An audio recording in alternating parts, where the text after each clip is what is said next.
இப்படி போட்டால் தான் முடியாது.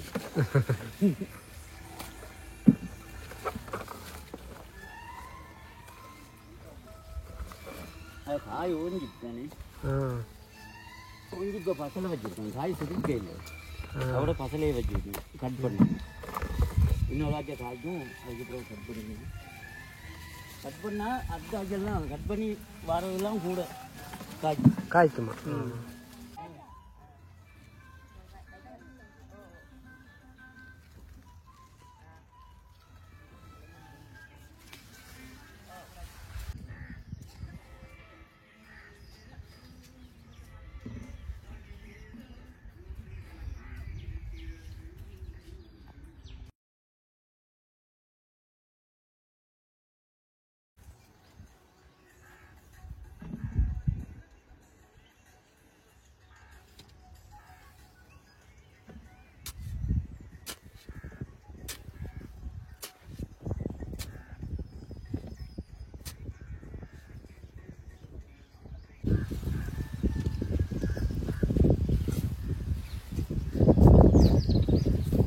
என்ன பசலை வைக்கிறது? ஜூரியா அடிக்கிறோம். ஜூரியா ரெண்டு கலந்து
காணுமா? காணாதே.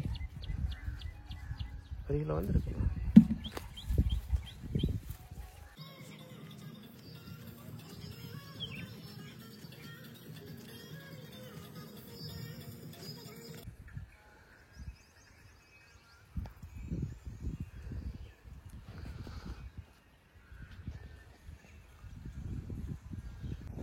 அடுத்ததாக பார்த்தீங்கன்னா ஒரு அரை ஏக்கரில் பயறு விதைச்சிருக்கிறீர். அதே நேரம் நாங்கள் வாரத்துக்கு கொஞ்சம் முன்னுக்கு தான் வந்து இந்த தக்காளி எல்லாத்தையும் அறுவடை செய்துட்டாங்க. இதில் பார்த்தீங்கன்னா கொஞ்சம் பயற்றங்கொடி போட்டிருக்கிறீர்.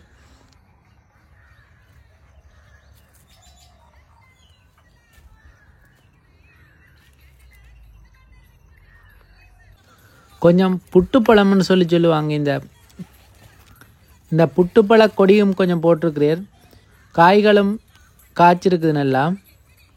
அடுத்த கட்டமாக பார்த்தீங்கன்னா கொஞ்சம் வாட்டர்மெலன் போட்டிருக்கிறீர். வத்தக பழம்னு சொல்லுவாங்க. இது இப்போ தான் காய்க்க தொடங்கி இருக்குது. அங்கங்கே கொஞ்சம் கச்சானும் போட்டிருக்கிறாங்க. இது கச்சான் அவங்களோட வீட்டு தேவைக்காக போட்டேன்னு சொல்லியிருந்தாங்க. இலங்கையிலேயே அதிகளவு வெப்பநிலை நிலவர மாவட்டங்களில் ஒன்று தான் வந்து இந்த மன்னார் மாவட்டம். இந்த மன்னார் மாவட்டத்தில் வந்து இப்படி ஒரு தோட்டத்தை வெற்றிகரமாக செய்கிறன்றது உண்மையிலேயே கஷ்டமான காரியம். நெடுகண்டல் காத்தாங்குளத்தில் பிறந்து நெடுகண்டல் கல்யாணம் செய்து அடுமன் இது ஹாஸ்பிட்டல் காணியை குட்டையை எடுத்து தோட்டம் செய்து கொண்டு வருகிறோம். ஒரே விதமாக செய்யாமல் 4-5 விதமாக நீங்கள் செய்கிறதுக்கான காரணம் பிஸ்னஸ் தானே. பிஸ்னஸ்ண்டா மரக்கறிக்கு வாரவங்க எல்லாம் இருக்குன்னு சொல்லி கூடுதலான பேர் வருவாங்க. மற்றது எல்லாத்தையும் செய்யணுன்ட்டு என்ற ஆசை. மன்னாரில் இதை செய்யலாத பீட்ரூட் கேரட் எல்லாம் செய்யலாத இல்லை செய்யலாம். கேரட்டு பீட்ரூட்லாம் செய்யலாம். இது அடுத்த வருஷம் நான் செய்யணும். வெங்காயம் அதெல்லாம் அது எனக்கு டெக்னிக்கல் இது தெரியாது. பிரச்சனை நான் இதுவரைக்கும் இந்த பண்ணையோ இவரோ கூட்டிக் கொண்டே காட்டினதும் இல்லை, நான் பார்த்ததும் இல்லை. சும்மா இந்த அனுபவத்திலாம் செய்து கொண்டு வரணும். அது வந்து அதான் நான் வறட்சியை தாங்கக்கூடிய பயிரை தான் நான் அந்த முதல் தெரிவு செய்து நடுறது. அதுக்காக நீங்கள் என்ன விதமான நீர்ப்பாசன முறையை நீங்கள் பின்பற்றி வாரீங்க. நான் பாத்தியில் தண்ணி இறைக்கிறது முறையை தான் இப்போ பின்பற்றி வாரீங்க. வரோம். கத்தரி வைக்கணும்னு சொன்னால் கிட்டத்தட்ட ஒரு 2000 நிலையம் 2000 நிலையம் வைக்கலாம். மிளகாக்கண்டு வைக்கணும்னு சொன்னால் ஒரே ஏக்கருக்கு 6000 கண்டுக்கிட்ட 6000 நாங்கள் வைக்கணும். தக்காளி ஒரு ஏக்கரில் நாங்கள் வச்சு சந்தைப்படுத்திக்க மாட்டோம். தக்காளி வைக்கலன்றாலும் கிட்டத்தட்ட 1000 நிலையம் 1000 நிலையம் இல்லை 10,000 நிலையம் வைக்கலாம். 10,000 நிலையம் வைக்கலாம். அது எங்களுக்கு இதுக்குள்ளே உள்ள பிரச்சனைன்னு சொன்னால் ஆடு மாடு மந்தி ஆக்கினா எங்களுக்கு கூட சரியான மந்தி ஆக்கினா இந்த பத்தாப்பழம் பழுத்துண்டா எங்களுக்கு தெரியாது, காகத்துக்கு தெரியும். நான் இப்போ கத்தரிக்கு மருந்து அடிக்க 1.5 மாதம் சொன்னால் ஒருத்தர் நம்ப மாட்டாங்க. கத்தரிக்கு கிழமைக்கு தான் அடிக்கணும் உண்டு. இது இந்த தனித்தோடு இந்த இதில் மினக்கிட்டது செய்யலை. நான் கற்பூர கரைசல் செய்து அடிச்சிருக்கேன். எனக்கு கற்பூர கரைசல் அடிச்சிருக்கேன். மற்றது 1 ஏக்கர் மிளகாய் செய்யக்கூடிய செலவை எழுதி வச்சிருக்கிறேன். பார்ப்போம். இதில் விளங்கப்படுத்த போகிறேன், சொல்ல போகிறேன். நம்ம ஒரு இங்கே உள்ள கூலியால் பொம்பளைகள் 1000 சொன்னால் 40 கிலோவுக்கு மேலே ஆயிடுவாங்க. இல்லை அவ்வளோதான். ஒரு கிட்டத்தட்ட இந்த மிளகாயா கொடுத்தா எவ்வளோத்துக்கு கொடுக்கலாம்? இப்போ எங்களுக்கு நாங்கள் பச்சை மிளகா விலை 1 நேரம் 5 கொடுத்தோம். இப்போ செத்தலுக்கு விட்டுருக்கோம். செத்தலுக்கு இப்போ விட்டதால இந்த 2500 நிலையத்திலையும் நான் ஒரு 500 கிலோ செத்தல் எதிர்பார்த்தாங்க. 4 பேர் தொடர்ச்சியான வேலை. அப்போ அவங்களுக்கு கூலி கொடுக்குறோம். மாதம் 45,000 ரூபா முடியுது ஒரு ஆளுக்கு. மதிய சாப்பாட்டோட மாதம் 45,000 ரூபா. 1 ஏக்கருக்கு ஒரு தடவை தண்ணி பாய்ச்சறதுக்கு 10 லிட்டர் எண்ணெய் எங்களுக்கு தேவை. அது 10 லிட்டர். அதுவும் அந்த சாதாரணமான பாத்தியில் இந்த மன்னர் மாவட்டத்தை பொறுத்தளவு 2 நாளைக்கு ஒருக்கா தண்ணி அடிச்சு ஆகணும். இந்த வறட்சி காலத்தில் நாற்று வச்சு தான் இதை பிடுங்கி இப்போ மலிவாகவும் கொடுப்பீங்க. கடையில் எங்கிட்ட என்ன விலைக்கு எடுக்கிறாங்களோ அதே விலையில் தான் நான் இங்கே விற்கிறது. அரை கிலோ 1/4 கிலோ கேட்டாலும் கொடுப்போம். ஹாய் ஃப்ரெண்ட்ஸ், இந்த வீடியோவில் நாம் என்ன பார்க்க போகிறோம்னு சொன்னால் ஒரு அருமையான ஒரு தோட்டத்தை பற்றி தான் பார்க்க போகிறோம். உண்மையிலேயே இந்த தோட்ட வீடியோ நான் ஒரு 6 மாதத்துக்கு முன்னுக்கு எடுத்துட்டேன். ஆனால் என்ற ஃபோன் டிஸ்பிளே போனதால் உடனே என்னால் அப்லோட் பண்ண முடியாமல் போயிட்டு, இந்த வீடியோவை அப்லோட் பண்ணணுமன்றதுக்காகவே அந்த ஃபோனை டிஸ்பிளே செய்து இந்த வீடியோ எல்லாம் எடுத்திருக்கிறேன். உண்மையிலேயே ஒரு தனி நபர்ற முயற்சியால் இந்த தோட்டம் உருவாகிருக்கிறதுன்றதில் எந்த சந்தேகமும் இல்லை. ஏன்னு சொன்னால் நான் அந்த இடத்த போய் பார்க்குற நேரம் என்னால் புரிஞ்சு கொள்ளக்கூடிய மாதிரி இருந்துச்சு. தொடர்ந்து வீடியோவை பாருங்கள். இந்த தோட்டத்தில் என்னென்ன மரக்கறிகள் இருக்குதுன்னு சொல்லி நான் காட்ட போகிறேன். இவர் என்ன மாதிரி அதை விளைவிக்கிறார் என்றும் அதை எப்படி சந்தைப்படுத்துகிறார், அதால் எவ்வளோ வருமானம் வருதுன்னு சொல்லியும் இதனால் எத்தனை பேர் தொழில் வாய்ப்பு அடைஞ்சிருக்கிறாங்கன்னு சொல்லி எல்லாம் பற்றிய விவரத்தை எல்லாத்தையும் நான் இதில் சொல்கிறேன். நிச்சயம் பாருங்கள். நீங்கள் மன்னார் டிஸ்ட்ரிக்டில் இருக்கிறீங்கன்னு சொல்லி சொன்னால் உங்களோட வீட்டில் நடக்கிற விசேஷங்களுக்கு கூட இவர்கிட்ட மரக்கறியை பெரிய தொகை அளவில் பெற்றுக்கொள்ள முடியதாக இருக்கும். அதுவும் குறைந்த விலையில் நீங்கள் பெற்றுக்கொள்ளலாம். இப்போ இந்த தோட்டத்தில் என்ன வகையான மரக்கறிகள் இருக்குன்னு சொல்லி பார்ப்போம். முதலாவதாக கத்தரி செடியை பார்ப்போம். இந்த கத்தரி செடிகளை எல்லாத்தையும் தன்ற தோட்டத்திலேயே நாற்று மேடை மூலமாக உற்பத்தி செய்து அதைத்தான் தோட்டத்தில் நட்டியிருக்கிறார். முடியாது.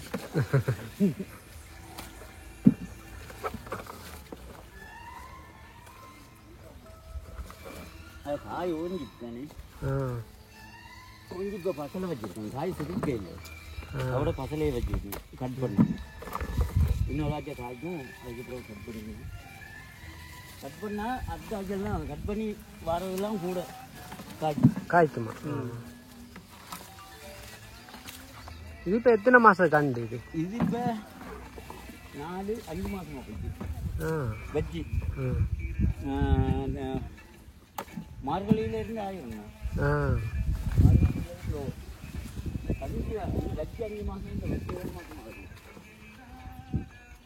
இந்த கத்தரி செடிகள் முளைத்ததிலிருந்து 7 மாத கண்டுகளாக இருக்குது. நாற்று மடையிலிருந்து நட்டப்பட்டதிலிருந்து 4 மாத கண்டாக இருக்குது இந்த கத்திரி செடிகள். இந்த கத்திரிக்காய்களை எல்லாம் மொத்தமாகவும் சில்லறையாகவும் விற்பனை செய்து கொண்டு வாரேர். இந்த கத்திரி செடியெல்லாம் பாருங்கள் எவ்வளவு ஹைட்டாக வளர்ந்துருக்குன்னு சொல்லி என்ற நெஞ்சுக்கு கிட்டே இருந்துச்சு. இந்த கத்திரி செடியெல்லாம் காய்களும் ரொம்ப நல்லாவே காய்ச்சி இருந்துச்சு. உங்களாலே பார்க்கக்கூடியதாக இருக்கும் இந்த கத்தரி செடியிற உயரம் என்ன மாதிரி இருக்குன்னு சொல்லி. இந்த கத்தரி தோட்டத்தை அவர் 4 ஏக்கரில் செய்திருக்கிறார். பார்க்குறதுக்கு ரொம்பவே அழகாகவும் இருக்குது இந்த கத்தரி செடிகள். பொதுவாக கத்தரி தோட்டம்னா அதிகளவான பூச்சி தாக்கம் இருக்கும். ஆனால் இந்த தோட்டத்தை பொறுத்தவரையில் பூச்சி தாக்கங்கள் என்பது பெருசாக இல்லை. கத்திரிக்காயெல்லாம் என்ன மாதிரி இருக்குன்னு சொல்லி பாருங்கள். இந்த தோட்டத்தை கொஞ்சம் காட்டுறோம் பாருங்கள்.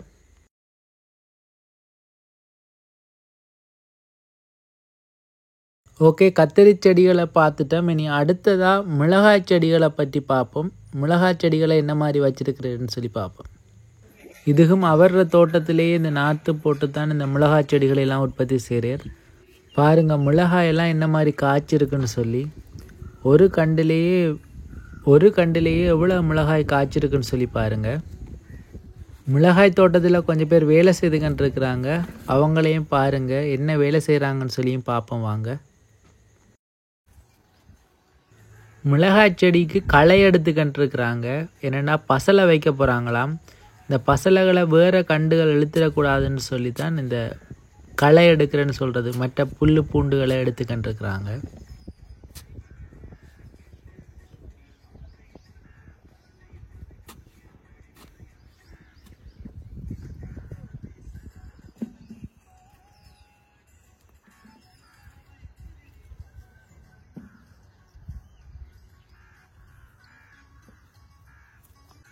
பார்த்தீங்கன்னா தெரியும், இந்த செடிகள் எல்லாமே களை எடுக்கப்பட்டு பசலை வச்சுட்டாங்க இந்த செடிகளுக்கு.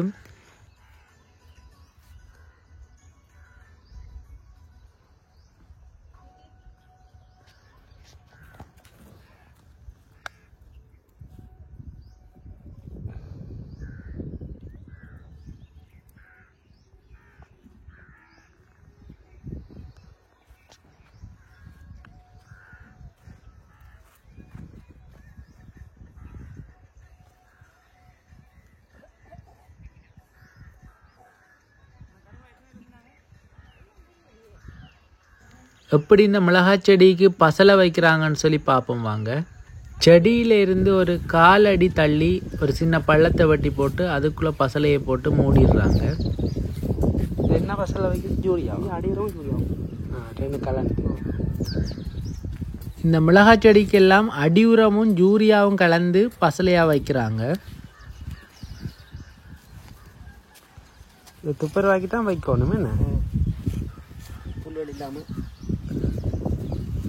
புல்லோட வச்சா புல் எழுத்துறது தான் வச்சா. இப்போ தண்ணியை வைக்கணும். என்னோட முடியறச்சா சரி. என்ன இந்த தோட்டத்தில் அங்கங்கே இந்த செவ்வந்தி பூக்கள் வச்சிருக்கிறாங்க. ஏன்னு சொல்லி சொன்னால் இந்த தீங்கு விளைவிக்கிற பூச்சிகள் எல்லாமே வந்து மஞ்சள் நிறத்துக்கு கவரப்படும்னு சொல்லி சொல்லுவாங்க. எனவே இந்த தீங்கு விளைவிக்கிற பூச்சிகள் வந்து இந்த செவ்வந்தி பூக்களை தான் வந்து தாக்குமே ஒழிய இந்த மிளகாய் செடி அதுகளை தாக்கக்கூடாதுன்னு சொல்லி இந்த லைனுக்கு பார்த்தீங்கன்னா நீட்டுக்கு செவ்வந்தி பூக்களை வச்சிருக்கிறாங்க. இது ஒரு இயற்கை விவசாயத்தை பொறுத்தவரையில் ஒரு சிறந்த ஒரு விடயமாக தான் பார்க்கக்கூடியதாக இருக்குது. இந்த பூக்களில் தேனெடுக்க வர்ற தேனீக்கள் வந்து இந்த தோட்டத்தில் மகரந்த சேர்க்கைக்கும் உதவி செய்யும்.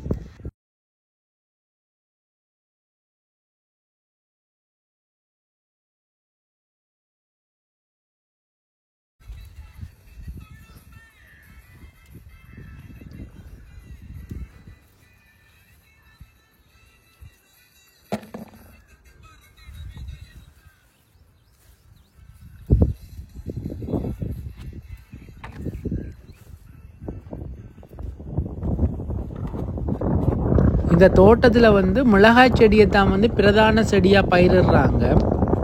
ஏனென்றா இந்த செத்தல் மிளகாயோட விலை வந்து சந்தையில் உயர்வாக காணப்படுறதால இந்த செத்தல் மிளகாயை உற்பத்தி செய்கிறத தான் பிரதான நோக்கமாக கொண்டு இந்த மிளகாய் செடிகளை எல்லாத்தையும் பயிரிட்டுருக்குறாங்க.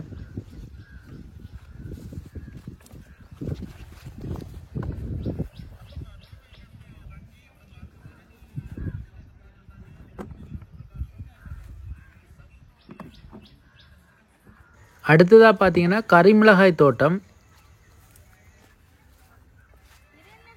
பாருங்கள் கரிமிளகாய் கண்டில் எவ்வளோ காய் பிடிச்சிருக்குன்னு சொல்லி. இந்த தோட்டத்தை பார்த்தீங்கன்னு சொல்லி சொன்னால் இந்த ஏனைய தோட்டங்களோட ஒப்புடையக்குள்ள அதிகளவான பசலைகள் மருந்துகள் பாவிக்காத மாதிரி தான் இருக்குது.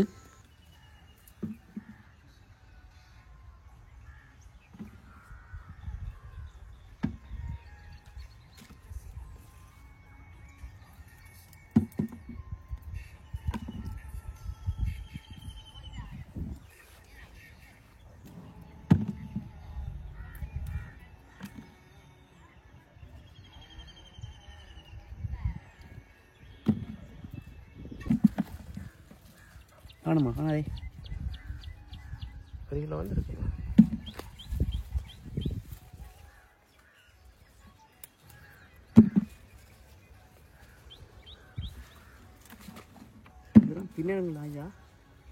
அடுத்ததாக மரவள்ளி செய்கையை பார்ப்போம். ஒரு குறிப்பிட்ட ஏரியாவில் வந்து மரவள்ளி கொஞ்சம் பயிரிட்டிருக்கிறேன்.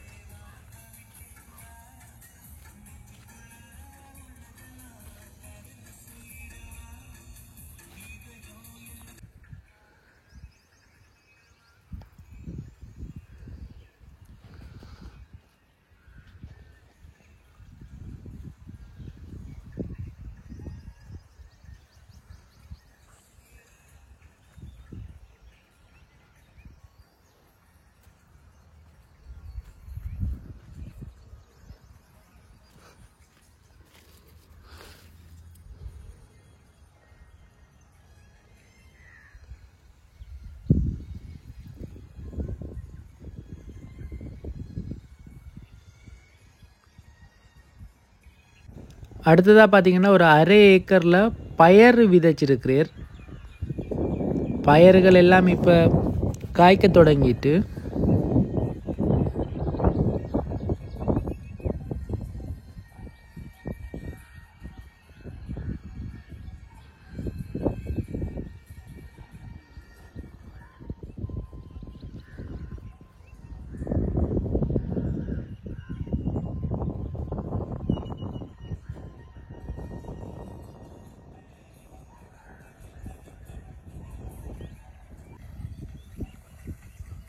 ஒரு தோட்டத்தில் வந்து பல மரஞ்செடி கொடிகளை வைக்கும்போது ஒன்றில் ஒரு நஷ்டம் ஏற்படும் போது மற்றதில் வர்ற லாபம் அதனை சரி செய்து கொண்டு போகக்கூடியதாக இருக்கும். அந்த வகையில் தான் வர்ற தோட்டம் அமைஞ்சிருக்குது. இந்த பாசி பயிறு செடிகளை எல்லாம் பார்த்திங்கன்னா தெரியும், நல்ல செழிப்பாக வளர்ந்துருக்கிறத பார்க்கக்கூடியதாக இருக்குது.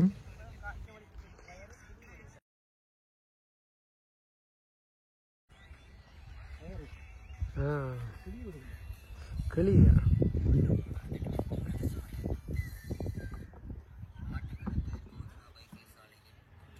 அடுத்ததாக பார்த்தீங்கன்னா ஒரு 1/4 ஏக்கரில் தக்காளி செய்திருக்கிறேன். இந்த தக்காளிகள் எல்லாம் காய்ச்சி ஓய தொடங்கிட்டு அதே நேரம் நாங்கள் வாரத்துக்கு கொஞ்சம் முன்னுக்கு தான் வந்து இந்த தக்காளி எல்லாத்தையும் அறுவடை செய்துட்டாங்க. அதை கூட பார்க்கக்கூடியதாக இருந்துச்சு. அந்த அறுவடை செய்ய முன்னுக்கு பார்த்துருந்தா இன்னும் அதிகளவான தக்காளி காய்களோட இந்த தோட்டத்தை பார்க்கக்கூடியதாக இருந்திருக்கும். இருந்தாலும் ஒரு சில தக்காளி செடியில் நிறைய தக்காளி காய்களை பார்க்கக்கூடியதாக இருந்துச்சு.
இதில் பார்த்தீங்கன்னா கொஞ்சம் பயற்றங்கொடி போட்டிருக்கிறேன். இந்த பயற்றங்காய் கூட காய்ச்சி ஓயிர தன்மைக்கு வந்துட்டு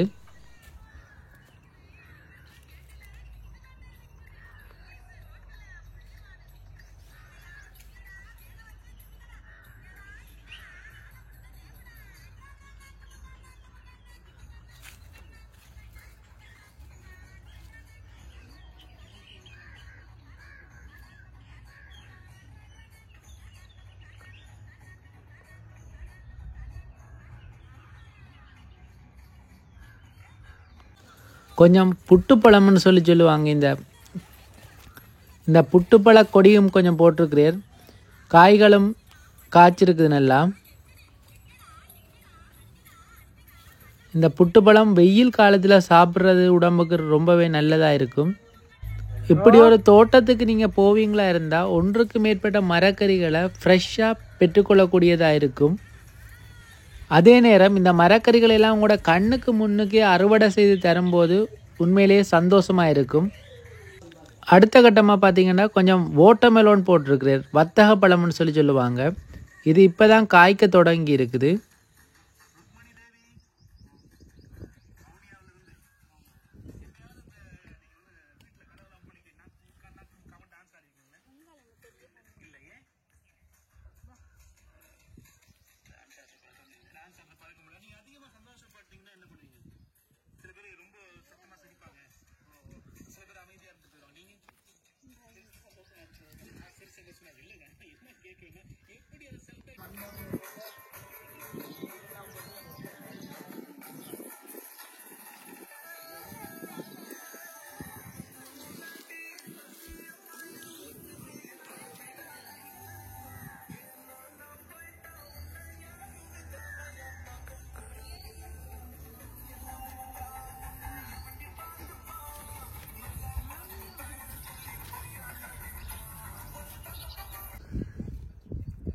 அங்கங்கே கொஞ்சம் கச்சானும் போட்டிருக்கிறாங்க.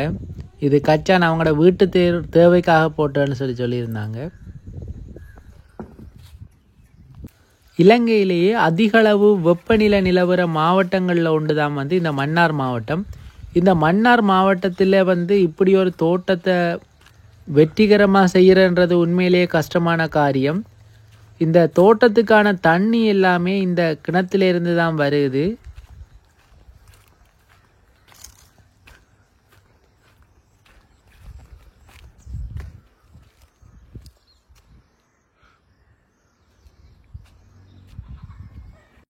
இப்போ இந்த தோட்டத்தின் உரிமையாளரான மகளன் அண்ணன்கிட்ட இந்த தோட்டம் பற்றி சில தகவல்களை கேட்டு அறிஞ்சு கொள்வோம். இவர் தான் மகளன் அண்ணன். நீங்கள் பார்த்தீங்கன்னா தெரியும், இந்த தோட்டத்தில் உரிமையாளர். இவர்கிட்ட நம்ம கேட்டு இந்த தோட்டம் தொடர்பான விவரங்களை கேட்டு தெரிஞ்சு கொள்வோம். உங்களை ஒரு அறிமுகப்படுத்திக்கண்டு எந்த இடத்துல இந்த தோட்டம் இருக்குன்னு சொல்லி போட்டு நீங்கள் இந்த தோட்டம் சம்பந்தமாக நீங்கள் சொல்ல வேண்டியதை சொல்லுங்க. நான் பிறகு சின்ன சின்ன சந்தேகங்களை கேட்டுக்கொள்கிறேன். நான் நெடுகண்டல் காத்தாங்குளத்தில் பிறந்து நெடுகண்டல் கல்யாணம் செய்து அடுமன் இது ஹாஸ்பிட்டல் காணியை குத்தகைக்கு எடுத்து தோட்டம் செய்து கொண்டு வருகிறேன். தோட்டத்தை அறிமுகப்படுத்துகிறேன்னா நான் இது கத்தரி, இனம், மிளகா, மற்றது பயிர் செய்திருக்கேன். வத்தகப்பழம், புட்டு வெள்ளரி, பயத்தங்கொடி, மரவள்ளி, சகலகம், தக்காளி எல்லாம் வச்சுருக்கேன். இந்த காணியை எத்தனை ஏக்கர் காணி? இது எவ்வளோத்துக்கு நீங்கள் குத்தகைக்கு எடுத்துருக்கிறீங்க? இது 5 வருஷம் காணி. 5 வருஷம் குத்தகை. 5 ஏக்கர் காணி. 5 வருஷம் குத்தகைக்கு தந்திருக்காங்க. நான் இது துப்புராக்கி பெரிய காடாகவும் கல்லாகவும் கிடந்தது. துப்புராக்கி எடுத்து செய்கிறேன். 2 வருஷம் எனக்கு அது ஃப்ரீயாக ஆகிறாங்க. 3 வருஷத்துக்கு குத்தகை நான் கட்டோன. 2 வருஷத்துக்கு குத்தகையில் நீங்கள் துப்புரவாக்கி கூலிக்காக. இப்போ இந்த ஒரு காணியை நீங்கள் இப்போ கணக்க மரக்கறி செய்திருக்கிறீங்க. இப்போ ஒரு 4-5 விதமாக செய்திருக்கிறீங்க. ஒரே விதமாக செய்யாமல் 4-5 விதமாக நீங்கள் செய்யறதுக்கான காரணம்? பிஸ்னஸ் தானே. பிஸ்னஸ்ண்டா மரக்கறிக்கு வாரவங்க எல்லாம் இருக்குன்னு சொல்லி கூடுதலான பேர் வருவாங்க. மற்றது எல்லாத்தையும் செய்யணுன்ட்டு என் ஆசை. கீரை தொடக்கம் மிளகாக்கண்டு மட்டும் செய்யணுண்டு என்ற ஆசை. அந்த ஆசையெல்லாம் செய்கிறது. ஆனால் முழுக்க பிசினஸ் தான் முக்கியம். அதால் இனி தொடர்ச்சியாகவே ரொட்டேஷனாக நான் அந்த பயிரிட்டு வர போகிறேன். தொடர்ச்சியான இப்போ கத்திரி ஒரு இனம் உங்கள்கிட்ட ஓய்துங்க அடுத்தது காய்க்கணும். அந்த இதுக்கு செய்து கொண்டு தான் இப்போ காணி கிடக்கின்றால அப்படியே செய்து கொண்டு வருவோம். இந்த வருஷம் தானே துவங்கினது, பைய ஆரம்பித்து கொண்டு வரணும். நீங்கள் இப்போ இந்த கத்தரி பயறு மற்றது மிளகா அப்படி போட்டுக்கிறீங்க. இப்போ ஜாழ்ப்பாணத்து பக்கத்துலலாம் இந்த பீட்ரூட் கேரட் அதுகளெல்லாம் போடுறாங்க. இந்த இடத்துல மன்னார்ல இதை செய்யலாத பீட்ரூட் கேரட் எல்லாம் செய்யலாத இல்லாட்டி செய்யலாம். கேரட்டு பீட்ரூட்லாம் செய்யலாம். இது அடுத்த வருஷம் நான் செய்யணும். வெங்காயம் இதெல்லாம் வைப்போம் ஒரு பிளான்ல இருக்குது. இந்த காணியை முதல் இன்னும் இந்த கைக்குள்ள துப்புராக்கி கொண்டு வந்து சேர்க்கல. கொண்டு வந்து சேர்த்த புறாவை தான் இந்த இடத்துல என்னத்தை வைக்கலான்றதை தீர்மானிக்கும். ஆனா மற்றபடி இந்த இடத்துல எல்லா இடத்தும் வரும், இது வரும், கோவா வரும், எல்லா மரம் வரக்கூடிய மாதிரி. இப்ப வத்தக பழம் வச்சிருக்கிறீங்க, அதோட இப்ப அன்னாசி அதுகள் எல்லாம் இந்த ஊடு பயிரா வைக்கலாம்னு எல்லாம் சொல்றாங்க. நீங்க அப்படி ட்ரை பண்ணி பாக்குறீங்களா இல்லாட்டி அப்படி வைக்க இல்லாதா? என்ன பிரச்சனை? அது எனக்கு டெக்னிக்கல் இது தெரியாது. பிரச்சனை அன்னாசி நான் இதுவரைக்கும் இந்த பண்ணையோ இவரோ கூட்டிக் கொண்டு காட்டினதும் இல்லை, நான் பார்த்ததும் இல்லை. சும்மா இந்த அனுபவத்தெல்லாம் செய்து கொண்டு வரணும். அது அந்த டெக்னிக்கல் இது பயிற்சிக்கு இன்னொன்னே இல்லை. இப்போ அந்த மீட்டிங்கோட உள்ளுக்கு அனுப்புவாங்க போல இடக்கு. மற்றது சும்மா சாதாரணமான பொம்மை வச்சு தானே செய்து கொண்டு வரணும். இன்னும் அதுக்கு ஒரு இதைப்பு கூட ஒரு இதுவும் இன்னும் இல்லை. பெரிய பொம்மைகளை இதெல்லாம் எடுத்தால் தான் அந்த டெக்னிக்கலை. அடுத்த விஷயம், மன்னாரை பார்த்தீங்கன்னா இலங்கையிலேயே அதிக வெப்பம் நிலவக்கூடிய பிரதேசம் தான் மன்னார். இதில் வந்து இப்போ பார்த்தீங்கன்னா ஜனவரியிலேருந்து மார்ச் வரை மழையே இல்லை. இந்த ஒரு காலகட்டத்தில் நீங்கள் இந்த பயிற்சியை செய்கிறது எவ்வளவு கஷ்டமாக இருக்குது, அதை நீங்கள் எப்படி இலகுபடுத்தி செய்கிறீங்கன்றதை சொல்லுங்கள். அதான் நான் வறட்சியை தாங்கக்கூடிய பயிரை தான் நான் அந்த முதல் தெரிவு செய்து நடுறது. அதுக்காகத்தான் அந்த வறட்சியை தாங்கக்கூடிய பயிர்னு சொன்னால் மிளகாய்க்கு வறட்சி நேரம் மிளகாய்க்கு சுருட்ட நோய் வர்றது கூட. ரெண்டாலும் பணப்பயிர்ன்றதால அதை கொஞ்சம் அதை முயற்சி எடுத்து அதை கொஞ்சம் கூடுதலாக நினைச்சு அதை செய்கிறது. மற்ற கொடி ஐட்ட இதுகள் இருக்குது, பயறு, மற்ற கவுட்டி, மற்றது இந்த வட்ட பழங்கள் இதுகளெல்லாம் கொஞ்சம் மணல் தர கூடுதலானது மணல் தரைக்கு அது வரக்கூடியதால் அதுகளைத்தான் நான் கூடுதலாக பயிரிடுறது. இப்போ நீங்கள் என்ன விதமான நீர்ப்பாசன முறையை நீங்கள் பின்பற்றி வாரீங்க? நான் பாத்தியில் தண்ணி இறைக்கிறது முறையை தான் இப்போ பின்பற்றி வரோம். இனித்தான் இந்த மிளகாக்கண்டுக்கு தூரல் பாசனம் செய்தால் இந்த வகைக்கு கொஞ்சம் நல்லா இந்த பேன் பிடிக்கிறது, அதாவது இந்த சுருட்ட நோய் ஒரு 80% குறையும். கழுவுப்படுறதால தூரல் பாசனத்தில் கழுவுப்படுறதால குறையும். அந்த அளவுக்கு இல்லை இது இல்லை என்னோட வளம் இல்லை. 1 ஏக்கர் நிலத்தில் இப்போ கத்தரி வைக்கிறேன்னா எத்தனை நிலையம் வைக்கலாம், மிளகா வைக்கிறேன்னு சொல்லிச்சுன்னா எத்தனை நிலையம் வைக்கலாம், அப்படி அதுகளை இருக்கா சொல்லுங்க. 1 ஏக்கர் காணின்னு சொன்னால் கத்தரி வைக்கிறேன்னு சொன்னால் கிட்டத்தட்ட ஒரு 2000 நிலையம் வைக்கலாம். மிளகாக்கண்டு வைக்கிறோன்னு சொன்னால் 1 ஏக்கருக்கு 6000 கண்டுக்கிட்ட 6000 நாங்கள் வைக்கலாம். அது கைப்ளட் கண்டு வைக்கலாம். மற்ற நாங்கள் நாட்டினோம்னு சொன்னால் இன்னும் கூட வைக்கலாம். இது கைப்ளட் கொஞ்சம் இடைவெளி கூட கொடுக்கணும். மற்றது கரிமிளகாய் கரிமிளகா 1 ஏக்கருக்கு வைக்கிறோன்னு சொன்னால் 8000 நிலையம் வைக்கலாம். தக்காளியும் அப்படித்தான். நாங்கள் தக்காளி 1 ஏக்கரில் நாங்கள் வச்சு சந்தைப்படுத்திக்க மாட்டோம். தக்காளி வைக்கிறேன்றாலும் கிட்டத்தட்ட 1000 நிலையம் இல்லை 10,000 நிலையம் வைக்கலாம். 10,000 நிலையம் வைக்கலாம். இப்போ நீங்கள் இந்த தோட்டத்தை ஆரம்பித்ததுலேருந்து இப்போ வர என்ன வகையான பிரச்சனைகளை எதிர்நோக்குறீங்க? அதாவது நோய் தாக்கங்கள் மற்றது வேறு பிரச்சனைகளை என்னென்னதை நீங்கள் எதிர்நோக்கி இருக்கிறீங்க? அடமன் பிரதேசத்தை பொறுத்தளவு அந்த எங்களுக்கு மழை பெய்யும் மட்டும் நோய் தாக்கம் கொஞ்சம் குறைவு. மற்றது எங்களுக்கு இதுக்குள்ளே உள்ள பிரச்சனைன்னு சொன்னால் ஆடு மாடு மந்தி ஆக்கினா எங்களுக்கு கூட சரியான மந்தி ஆக்கினா இந்த பத்தாப்பழம் பழுத்துண்டா எங்களுக்கு தெரியாது, காகத்துக்கு தெரியும். பத்தாப்பழம் வளர்த்து அந்த அப்போ காகங்கள் இதெல்லாம் அது பிரச்சனைன்னு அது இருக்கக்கூடிய பிராணி தான் கஷ்டம். அதான் மற்றதுகள் பரவாயில்லை. நோய்களுக்கு மருந்தடிச்சு அப்படி கட்டுப்படுத்துறதுனா இப்போ கத்தரிக்கு மருந்தடிக்க 1.5 மாதம் சொன்னா ஒருத்தர் நம்ப மாட்டாங்க. கத்தரிக்கு கிழமைக்கு தான் அடிக்கணும் உண்டு. இது இந்த தனித்தோட்டம் படியால் அந்த நோய் தாக்கம் கொஞ்சம் எனக்கு குறையும். அந்த மற்ற இல்லை தொடர்ச்சியாக மருந்தடிச்சும் கண்டப்ப நான் வழக்கப்படுத்துறேன். அவருக்கு மருந்தை குறைச்சியே இதெல்லாம் கத்தரியெல்லாம் 1.5 மாதம் ஒரு அன்னைக்கு நான் சொல்லி ஒருத்தருமே மாதிரி கூட நம்ப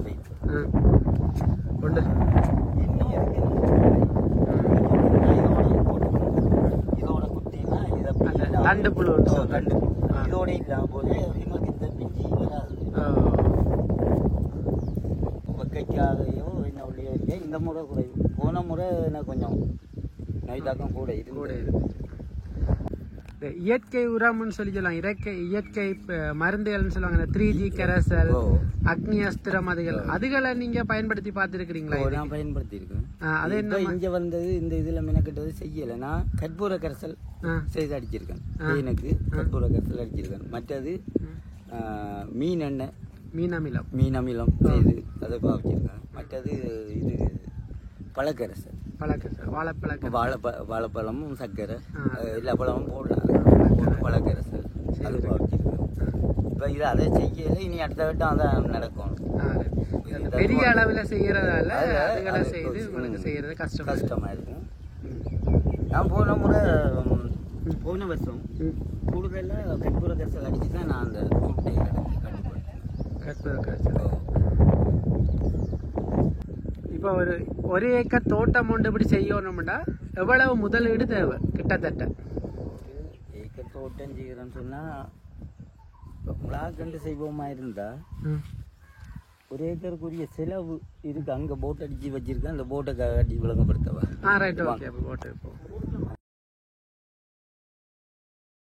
ஒரு ஏக்கர் மிளகாய் செய்யக்கூடிய செலவை எழுதி வச்சிருக்கிறேன். பார்ப்போம். இதுல விளங்கப்படுத்த போறேன், சொல்ல போறேன். நம்ம அதை கேட்டு பார்ப்போம். சொல்லுங்க. எங்களுக்கு துப்புரவான காணி ஒன்று இருந்தா, காடுதல் இல்லாம புது காணியா துப்புரவான காணி இருந்தா நாங்க முதல் பண்படுத்தலை பார்க்கணும். இங்க முதல் நாட்டு மேடை அமைத்தலுக்கு நாங்க போட்டுக்கோம். நாட்டு மேடை அமைத்ததுக்கு எங்களுக்கு 8,000 ரூபா முடியுது. நாட்டு மேடை அமைப்புக்கு விதை இல்லை. நிலத்தை பண்படுத்துறதுக்கு ஒரு ஏக்கருக்கு இங்க புட்டி உழுவுறதுக்கு மிஷினுக்கு 12,000 ரூபா எடுக்கிறாங்க உழுது எங்களுக்கு தாரத்துக்கு. அடுத்த விதை வந்து எங்களுக்கு 20,000 ரூபா முடியுது ஒரு ஏக்கருக்கு. இது ஹைபிரிட் விதையால 20,000 ரூபா எங்களுக்கு அது முடியுது. மற்றது பாத்தி அமைத்தல் ஒரு கூலி 2,000 ரூபா. இது நான் செய்ததால அந்த கூலி ஒன்றெல்லாம் நாங்க போட்டு வச்சிருக்கோம். ஒரு ஏக்கருக்கு நாங்க பாத்தி பிடிக்கிறோம்டா கூட வரும். அந்த நான் செய்ததால அது 2,000 ரூபாய் என்று சில வண்டதை போட்டு வச்சிருக்கோம். சும்மா எத்தனை கூலி பிடிக்கும்? ஒரு ஏக்கருக்கு பாத்தி பிடிக்கிறோம்டா எங்களுக்கு இங்க குறைஞ்சது 10 கூலி முடியும். 10 கூலி செய்யணும். 10 கூலி இருந்தா தான் அதை முழுமையாக்கலாம். அடுத்த நடுகைக்கு எங்களுக்கு அதுவும் 10 கூலி முடிஞ்சிருக்கு. அது போட்டுக்கணும். நடுகைக்கு 8,000 ரூபா தான் போட்டுக்கணும். 8,000 ரூபா நடுறது பெரிய நாட்டில்னா 8,000 ரூபா போட்டுக்கணும். அடுத்த பீடை நாசினி நான் ஏக்கருக்கு நான் பாவிச்சதால 20,000 ரூபா. இல்லைண்டா கூட முடியுமா? இது நான் பாவிக்கிறேன்டா நான் இந்த இது சுருட்ட விழுது. நான் அடிக்கல அடிச்சிருக்கேன். 2 தடவை தான் அடிச்சிருக்கேன். அன்றைக்காதான் ஏன் கேட்டேன்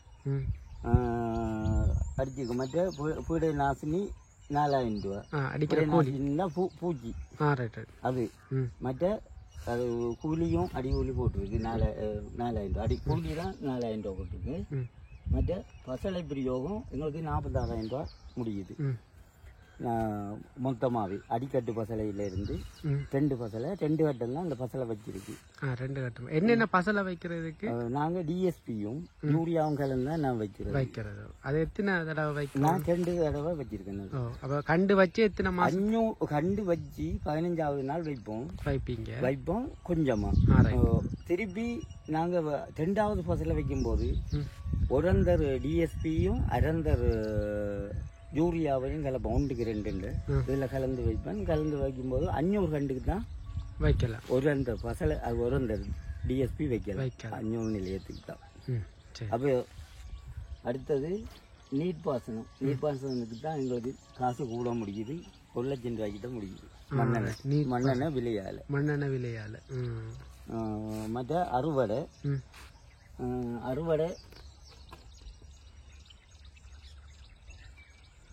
2,40,000 ரூபா. 10 அறுவடை 2,40,000 ரூபா. அறுவடை கூலி என்ன? அறுவடை கூலி முடியுது. மற்றது சந்தைப்படுத்தல் 75,000 ரூபா முடியுது. எங்களுக்கு வாகனம் இங்கிருந்து கொண்டு போகுது. இங்கிருந்து எங்க தம்பளை கொண்டு போயிட்டு வர. இது நாங்கள் இந்த ரொட்டேஷன் ஆகிறது காய் ரொட்டேஷன் ஆஞ்சா இதுக்கே எனக்கு 15 கூலி முடிஞ்சது 3வது ஆட்களுக்கு. அந்த அதை வச்சு தான் நான் கணிச்சேன். காய் கூட இதுல 2,500 நிலையம் இருக்கு. இந்த 2,500 நிலையம் 1,100 கிலோ ஆஞ்சினா 1,100 கிலோ. அப்போ ஒரு இங்க உள்ள கூலியால் பொம்பளைகள் 1000 சொன்னா 40 கிலோவுக்கு மேல ஆயிடுவாங்க. இல்லை அவ்வளவுதான். ஒரு கூலிக்கு 40 கிலோ தான் ஆயிடுவாங்க. அதை வச்சு தான் நாங்கள் அந்த கணக்கு பண்ணிருக்கோம். மற்றது சந்தைப்படுத்தல் அந்த இது மற்ற மொத்த செலவு 5,35,000 ரூபா. ஒரு ஏக்கர்ல நாங்க சந்தைப்படுத்த மட்டும் எங்களுக்கு அது முடியுது. கண்டு வைக்கிறதுல நில பண்படுத்துறதுல இருந்து நாங்க ஆஞ்சி அதை காசாக்கு மட்டும் எங்களுக்கு முடிகிறது. இவ்வளவு முடியுது ஒரு ஏக்கருக்கு செய்யறது. கிட்டத்தட்ட இந்த மிளகாயா கொடுத்தா எவ்வளவுக்கு கொடுக்கலாம்? இப்ப எங்களுக்கு நாங்க பச்சை மிளகா விலை 1 நேரம் ஆஞ்சு கொடுத்தோம். இப்ப செத்தலுக்கு விட்டு இருக்கோம். செத்தலுக்கு இப்ப விட்டதால இந்த 2,500 நிலையத்திலையும் நான் ஒரு 500 கிலோ செத்தல் எதிர்பார்க்கிறேன். 500 கிலோ செத்தல் எதிர்பார்க்கிறேன். ஏண்டா முதல்ல நான் ஆராய்ச்சல் காய் ஆஞ்சு கொடுத்துட்டேன். அப்ப அந்த காய் ஆராய்ச்சல் காயில கிட்டத்தட்ட 4,000 கிலோ காய் கிட்ட வந்துட்டு கொடுத்துட்டோம். அப்ப இனி அதை விட்டு தானே கணக்கு பார்க்கணும்னு சொன்னா ஒரு 500 கிலோ நான் எதிர்பார்க்கிறேன். 6 மாசம் இது தொடர்ச்சியா காய்க்கும். 6 மாசமா 6 மாசம் தொடர்ச்சியா காய்க்கும் இந்த கைப்புரட்டினும் MHH1ன்றது. இது எனக்கு இந்த விதை தந்தது ஏபிசியால 50 கிராண்டில தந்தவங்க.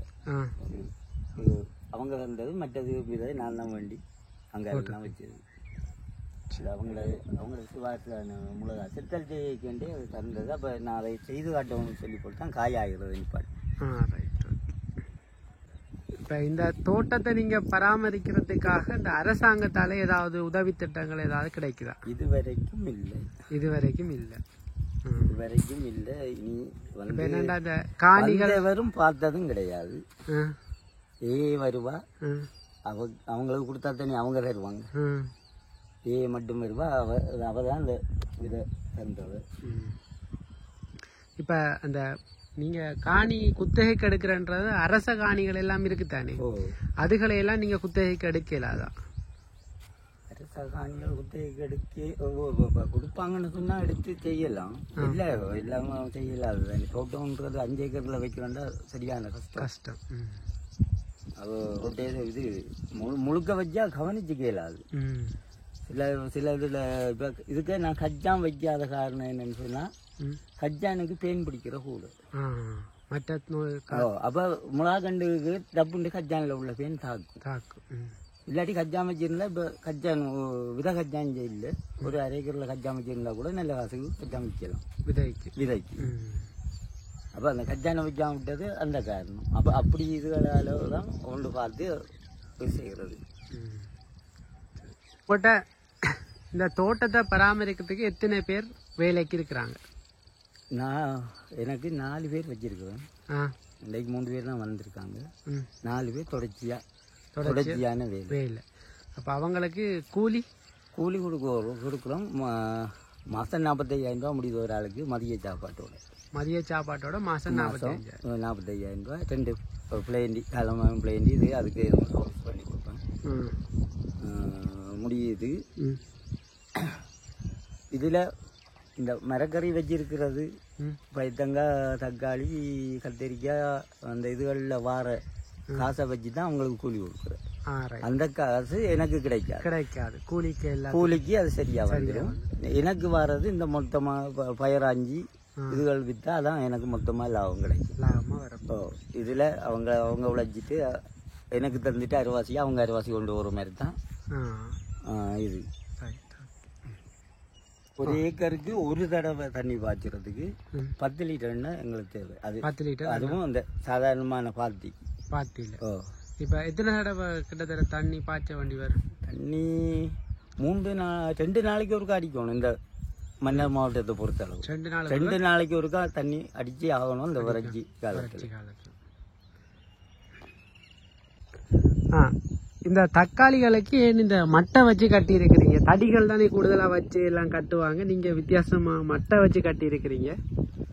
இது எங்கட இதுல பெரிய ஒரு பிரச்சனை என்னண்டா, காட்டுல போய் கம்போ இல்ல முள்ளு கம்போ வெட்டையில உடம்பெற முள்ளு முதல்ல அரசாங்கம் சொல்லிச்சு அது காடை அழிக்கிறது, அது பிரச்சனை இல்லை, வெட்டலாம் கொள்ளலாம். இப்போ என்னென்னா அந்த முள்ளு தடி வெட்டிட்டு வந்தாலும் புரஸ்காரரோ போலீஸ்காரரோ கண்டா பிடிப்பாங்க. பிடிக்க கொண்டே கோர்ட்டில் விட்டு அதுக்கு வேறு அங்கே பிரிக்கணும்.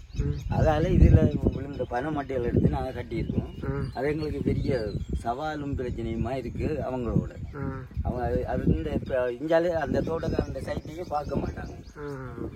ஒரு வீட்டுக்கு போனாலும் இல்லை, ஒன்றுமே இல்லை. இப்போ கடற்தொழிலாக்களுக்கு எல்லாம் இந்த கம்பு வெட்டுறதுக்கு பாஸ் மாதிரி எல்லாம் கொடுக்குறாங்க. அப்படி அது கடற்தொழில் அமைச்சர் இதால தான் அவங்க அந்த இது அனுமதி மட்டும் கொடுக்குறாங்க. இப்போ 2-3 நேரம் நாம கேட்டா அனுமதி இல்லைன்றது தான் அவங்களோட இது. அனுமதி இல்லைன்றதால உங்களால வட்டி இல்லாது வட்டிட்டு டிராக்டர்காரனை ஏற்றிட்டு வந்தால் டிராக்டர்காரனை தான் கொண்டு வச்சு வைப்பாங்க. இதுக்கு இது வந்து முளைக்கிறதுக்காக நாற்று போட்டு வச்சுக்கிறீங்க.